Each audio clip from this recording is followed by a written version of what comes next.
Imagine a company fields a large-scale consumer survey.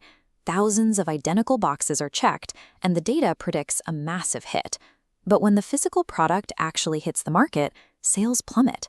This happens because quantitative data counts what people choose, while ignoring the underlying motivations. Humans often struggle to articulate their subconscious desires. To bypass the logical brain, which filters and edits the truth, researchers require a specialized tool to observe behavior in real time. The focus group operates under strict structural parameters to achieve this. It brings together exactly 5 to 10 carefully selected individuals, united by a single shared experience or demographic. Researchers treat this setting as a controlled psychological laboratory, prioritizing human interaction over the rigid format of a standard interview. Interaction drives the entire process. One participant might offer a casual, offhand comment about a product, which sparks a dormant memory or an entirely new idea in someone else across the table. In this environment, strangers naturally challenge each other's viewpoints. As they debate and negotiate differences, a consensus forms without prompting. This dynamic creates a temporary, combined intelligence, uncovering behavioral insights a person taking a one-on-one survey could never reach in isolation. Synergy transforms the data. The collective insights of interacting minds prove more revealing than a series of disconnected individual interviews.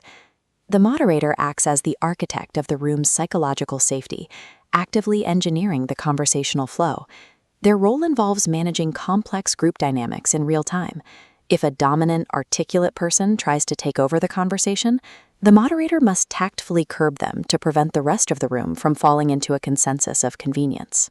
Simultaneously, they identify participants experiencing self-doubt, gently drawing them into the discussion to ensure the resulting dataset remains balanced.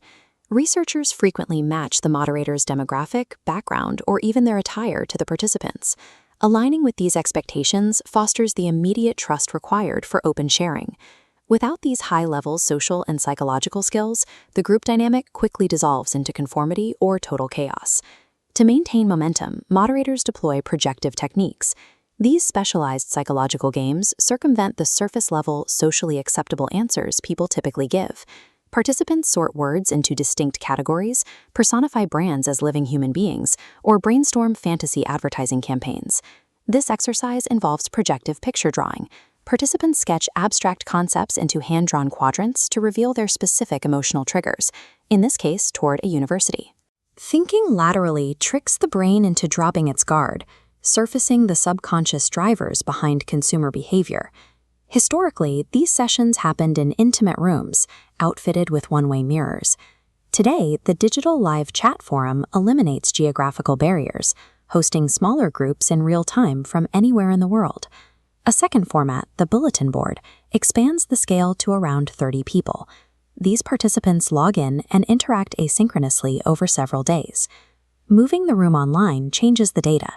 Researchers lose the ability to capture spontaneous body language, but they gain highly considered text responses from participants who have the time to reflect on each question. Digital tools have expanded the reach of focus groups, applying these same psychological principles to borderless, niche audiences. Businesses deploy these groups to map out complex buying processes, test early product prototypes, or measure the impact of an upcoming advertising campaign. However, success depends on logistical precision. Strict screener questionnaires and financial incentives are required to find the right people. If a company recruits the wrong participants, the data is useless. This requires enforcing absolute participant homogeneity. Mixing plant managers and factory floor employees in the same room kills open dialogue, so the group's hierarchy must remain completely flat to encourage fearless sharing.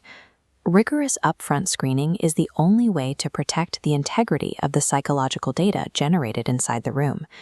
Even with perfect screening, regional culture can derail the session. Western participants generally expect open debate, whereas Eastern cultures often prioritize group harmony and deference to authority. Researchers who fail to account for these cultural hierarchies receive polite, expected answers rather than an accurate picture of the market. Algorithms and big data show us exactly what is happening at a massive scale. While algorithms map patterns, Qualitative interaction provides the nuance. Understanding human behavior requires moving beyond the spreadsheet to observe how people actually interact, debate, and share their experiences.